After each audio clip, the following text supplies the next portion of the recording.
Yung mga idol, magandang hapon. Ito tayo sa ating customer natin mga idol. Pipiyaw tayo ngayon mga idol. Kanina pa kami dito idol, di pa kami nakakargahan. Marami silang deliver mga idol. Maraming dumating na sakyan yan mga idol. Wala pa tayong karga mga idol, kaya yan, tambay-tambay muna tayo sa truck. Nakakaboring idol pag nasa wala kang gagawin. Para yung katawan mo naghahanap ng trabaho pag bata ka talaga sa trabaho mga idol, yung katawan mo naghahanap ng nung trabaho. Papopo ka lang nako. Dagdag sakit katawan niya idol, papopo, kaya huwag kayong popo lang diyan mga idol, kailangan magtrabaho din kayo. Para iwas high blood mga idol, iwas stroke mga idol. Yung mga katawan natin, yung mga matataba na diyan, kailangan natin ng yan, exercise. Tulad na yung pagtatrabaho sa loob ng bahay. Meron naman, marami namang gawain. Maggawa kayo ng garden dyan. Kayo, maglaba. Maglinis kayo sa buong bahay nyo. Di yung puro gwapo, puro papaganda, lipstick. Yung bahay nyo na naman, sira-sira. Daming kalat. Ano pa dyan. Dapat kung ano yung kapugian nyo, maganda sa sarili nyo, dapat ganun din yung mga bahay nyo. Ganun din yung mga anak nyo. Hindi yung wala pang saing, walang makain.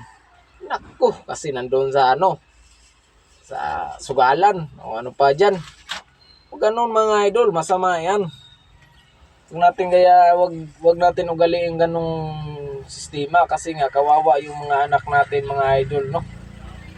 Pasintabi dyan sa mga idol. Yung natatamaan dyan, ito ay real talk lang naman idol. Huwag kayong magagalit, ito ay lang naman, vlog lang naman natin. Wala naman akong tinatamaan idol ha.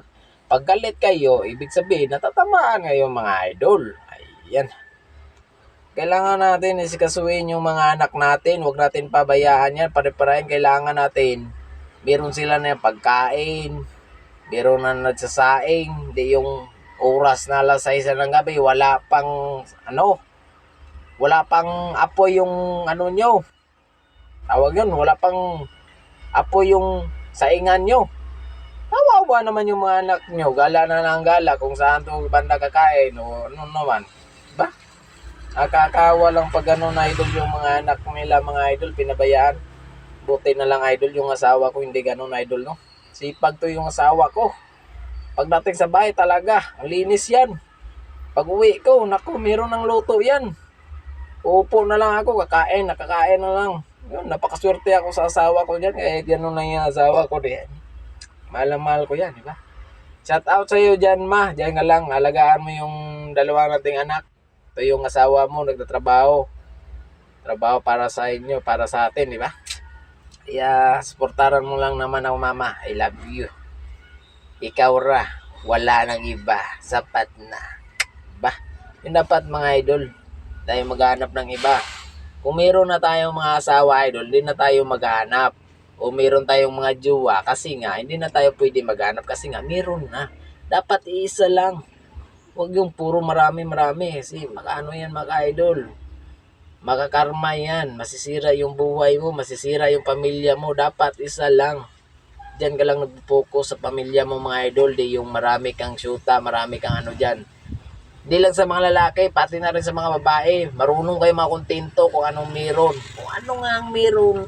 Meron ka ng jowa, meron ka ng asawa, meron ka ng girlfriend, ano pa dyan.